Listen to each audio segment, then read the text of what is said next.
मैं इस वक्त हूँ देवसाई में। मैं आया था स्कर्दू से। अभी जो बड़ा पानी जिसे कहते हैं, मैं उससे 5 से 10 किलोमीटर पीछे हूँ।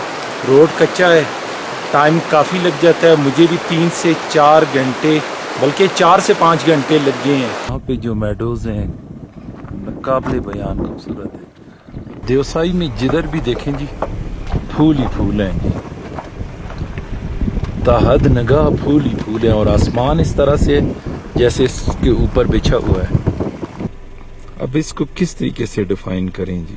क्या जी, जिसे सतपारा झील कहते हैं, लोग इसे डैम भी कहते हैं, लेकिन बड़ा ही यहाँ एक ऊपर वाली जगह से हम लोग इसका व्यू ले रहे हैं।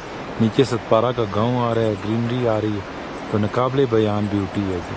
और स्पेशली यहाँ से तो जो नज़ारा है वही बहुत खूबसूरत है। थोड़ी देर बाद स्कर्दू में बारिश होती रहती है, तो अभी भी मौसम इसी तरह का है। बड़ा खूबसूरत शहर है। एक ही प्रॉब्लम जो मुझे समझ आई कि यहाँ पे रेत के पहाड़ हैं, तो हवा के साथ में वो रेत उड़ती रहती है और नीचे काफ़ी डस्टी होता है। अगर बारिश हो जाए तो फिर मौसम भी अच्छा होता है और शहर भी देखने में अच्छा लगता है।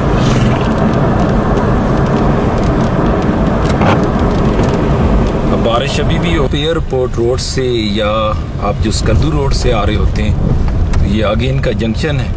यहाँ से लेफ़्ट होना है अगर आपने स्कर्दू शहर के लिए जाना है, और राइट होना है आपने। ये बाईपास है पीछे, आपने बाईपास करना है तो आप यहाँ से राइट हो जाएं और इधर से भी फिर आप आगे निकल सकते हैं। अगर आपने शिगर जाना है, मंटोका जाना है, खपलू की साइड पे जाना है, तो आप फिर इस रोड से बाईपास करके इसी बाईपास रोड पे आप आगे आते हैं। सीधा आगे अलमदार चौक आता है, जिस तरह वो आगे नज़र आ रहा है। तो अगर आपने जाना है देवसाई के लिए तो आप राइट हो जाते हैं, और अगर आपने जाना है शिगर, मंटोका या खपलू के लिए तो आप लेफ़्ट होके आगे जो मेन खपलू रोड है उस पे चढ़ जाते हैं। अलमदार चौक है जी। अगर देवसाई जाना है आपने तो आपने इससे राइट होना है, राइट होके तो सीधे जाना है। और अगर आपने खपलू जाना है तो लेफ़्ट होके आगे जो मेन रोड है उस पे चढ़ जाना है। ये सीधा रास्ता जाता है जी उसकी तरफ, देवसाई की तरफ। तो बारिश काफ़ी हुई है इधर, तो अभी कुछ लोग मुझे कह रहे हैं, मैं तो चढ़ा हूँ, काफ़ी ऊपर आ गया हूँ। आगे कुछ लोग कह रहे हैं कि रास्ता बंद है, कहीं पे स्लाइड वगैरह हुई है, तो अब मजबूरी है थोड़ा आगे जाके देखते हैं। अगर इन केस रास्ता बंद हुआ तो फिर वापस मुड़ना पड़ेगा पीछे स्कर्दू की तरफ। तो ये रास्ता उस चौक से आप मुड़ते हैं, तो मुड़ने के बाद ये रास्ता ऊपर चढ़ता है और ये आगे ये सतपारा का गांव है।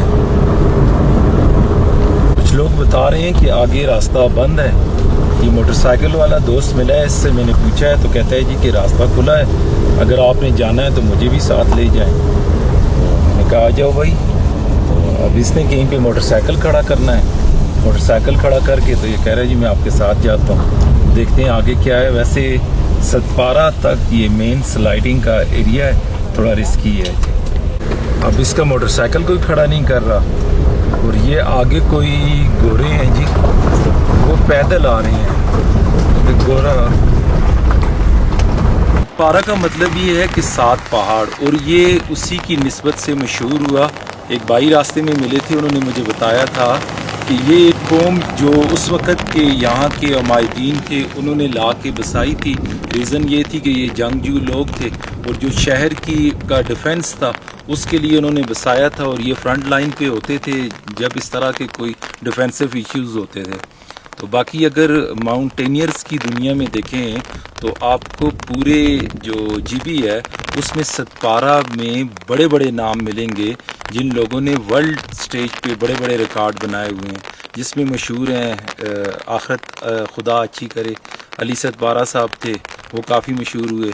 फिर हसन सतपारा साहब थे, मेरे ख्याल में जो उनके रिकॉर्ड हैं वो अली सतपारा से भी ज़्यादा हैं। फिर एक निसार सतपारा साहब थे, वो भी काफ़ी फेमस हैं, लेकिन जो हमारी यंग जनरेशन है कम लोग जानते हैं इन दोनों के बारे में। बाकी ये जो सतपारा झील है तो मुख्तलफ़ लोगों के इस तरह का भी, यानी वो समझते हैं कि शायद हसन सतपारा साहब या अली सतपारा की वजह से ये गांव का नाम पड़ गया या झील का। ऐसा नहीं है, बल्कि वो गांव की निस्बत उनके साथ जुड़ी हुई थी, जिसकी वजह से ये सतपारा के लोग अपने साथ सतपारा लिखवाते हैं। तो बाकी आगे देखते हैं रोड किस तरह का है। तो बारिश हो तो ये थोड़ा रिस्की हो जाता है, कि वजह यह है कि मेन स्लाइड एरिया है, थोड़ा बड़े पानी से पहले। ये अली सतपारा मरहूम जो हमारे नेशनल लेजेंड है जी, उनका गांव है। इसे ही सतपारा कहते हैं और इसी की वजह से ये सारा इलाका सतपारा के नाम से मशहूर है। तो लश ग्रीन है, नीचे इन्होंने अपनी वो फार्मिंग वगैरह के लिए खेत बनाए हुए हैं, ऊपर जंगल है और फिर पीछे जो यहाँ के रवायती वो पहाड़ हैं, उस तरह का। तो ये कंट्रास्ट बड़ा ही मज़ा कर रहा है। जो आगे आपकी टूरिस्ट डेस्टिनेशन आ रही हैं उनके, यहाँ से आपको एंट्री करवानी पड़। ये पहली कैंपिंग साइट है, इसे अली मालिक टॉप भी कहते हैं। तो जब आप स्कर्दू की तरफ से आ रहे होते हैं तो ये पहला जो कैंपिंग साइट है आपको मिलती है।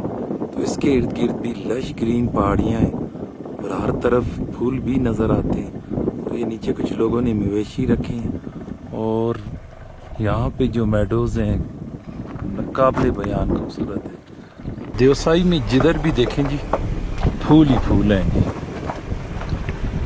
ताहद नगाह फूल ही फूल हैं और आसमान इस तरह से जैसे इसके ऊपर बिछा हुआ है। अब इसको किस तरीके से डिफाइन करें जी। देवसाई के बारे में जो मशहूर है, यहाँ पे दो परियां रहते हैं। बिलीव करें आप जब यहाँ पे आते हैं तो ऐसा ही लगता है कि ये जगह देव परियों के अलावा यहाँ और कोई रह ही नहीं सकता। इतने कलर, इतने फूल, ऐसा पानी, पीछे पानी का आप कलर देखें तो बिलीव करें कि ये एक तो नाकाबिले बयान है और दूसरा नाकाबिले यकीन है। और हकीकत भी ये है कि पाकिस्तान में देवसाई से खूबसूरत जगह नहीं।